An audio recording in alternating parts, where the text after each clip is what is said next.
भक्तों ओम नमः शिवाय, श्री शिवाय नमस्तुभ्यम, जय श्री महाकाल। जी हाँ भक्तों, आप सबको भी पता है कि साल 2024 स्टार्ट हो चुका है और साल 2024 का जो पहला महीना है जनवरी, उसका सबसे बड़ा पर्व मतलब मकर संक्रांति बस आने ही वाला है। लेकिन हम आपको एक चीज़ बताने वाले हैं कि 2024 का जो मकर संक्रांति है वो बहुत ही खास होने वाला है। क्यों? क्योंकि इस बार पहली बात तो मकर संक्रांति 14 जनवरी को नहीं 15 जनवरी को आ रही है और उसके साथ साथ सोमवार का दिन भी पड़ रहा। ये बहुत सालों बाद ऐसा संयोग बैठ रहा है। तो अगर आपकी भी कोई ऐसी मनोकामना है जो कि वर्षों से नहीं पूरी हो रही है, अब बहुत ज़्यादा परेशान हो चुके हैं कि हमारी मनोकामना पूरी हो, तो ये बहुत ही दुर्लभ संयोग बन चुका है। आपको ये वीडियो पूरा देखना है। मैं आपको 2 से 3 उपाय बताने वाला हूँ। अगर आपने इस उपाय को बहुत अच्छे से कर लिया तो 100% है कि आपकी जो कोई भी मनोकामना, जो कुछ भी आप चाहते हैं वो पूरी होगी ही होगी।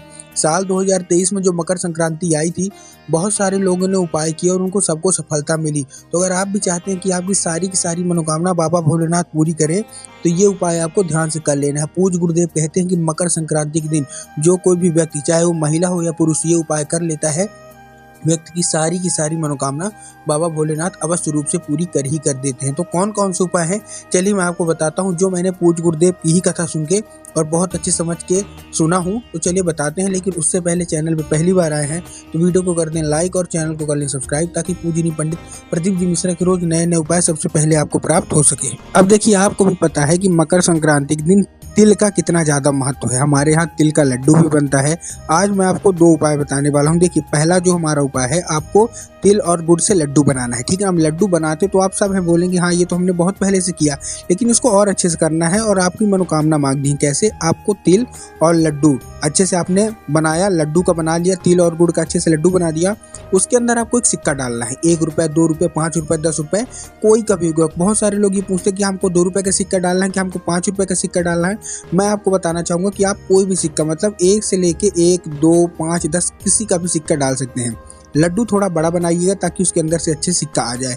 अब आपने क्या किया, अच्छे से आपने घर में नहा धो के आपने उसको लड्डू बनाया, महादेव का स्मरण करके तिल का और गुड़ का लड्डू बनाया। उसमें आपने 1 से 2 रुपये कोई भी आपने एक सिक्का डाल दिया। हो सकता है चांदी का हो, जिसके पास वो चांदी का भी डाल सकता है। अब उसको लेके आपको पहुंच जाना है शिव मंदिर। शिव मंदिर पहुंचने के बाद आपको क्या करना है, सबसे पहले तो महादेव को अर्पित करना है। महादेव को अर्पित करते करते जो कोई भी आप मनोकामना है, जिस मनोकामना के लिए आप आए हैं, वो सारा का सारा बोल देनी है। उसके बाद आपको क्या करना है, वो तिल का लड्डू किसी को भी दान दे देना। कोई भी ब्राह्मण हो, पंडित हो, गरीब बच्चा हो, किसी को भी आप दान दीजिए महादेव का स्मरण करके। पूज्य गुरुदेव कहते हैं कि मकर संक्रांति के दिन जो तिल और ये गुड़ का ये लड्डू दान करता है किसी को भी, सारा का सारा मनोकामना बाबा भोलेनाथ के पास पहुंच जाता है और वो हमेशा सुन लेते हैं। जो दूसरा उपाय है वो आपको स्नान के लिए है। आपको क्या करना है, जैसे आप डेली बेस स्नान करते हैं ना, तो आपको वैसे ही करना है।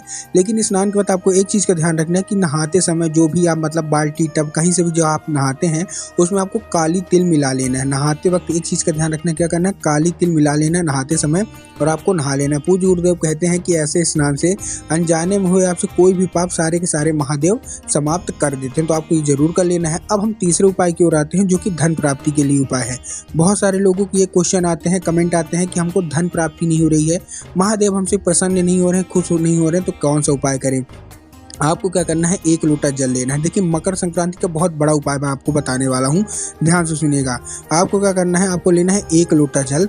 1 लोटा जल आपके घर का होना चाहिए, इस चीज़ का ध्यान रखना। बहुत सारे लोग गलती क्या करते हैं, वो जाके मंदिर परिसर से जल ले लेते हैं। तो आपको मंदिर से जल नहीं लेना, अपने घर से जल लेना है, तांबे के लोटे में जल लेना है। इस चीज़ का भी आपको ध्यान रखना है। आपने ले लिया, उसमें से आपको क्या करना है, आपको 7 चने की दाल, 3 समी पत्र और 1 बेलपत्र। क्या क्या, 7 चने की दाल लेना है, 3 समी पत्र ले लेना है और 1 बेलपत्र।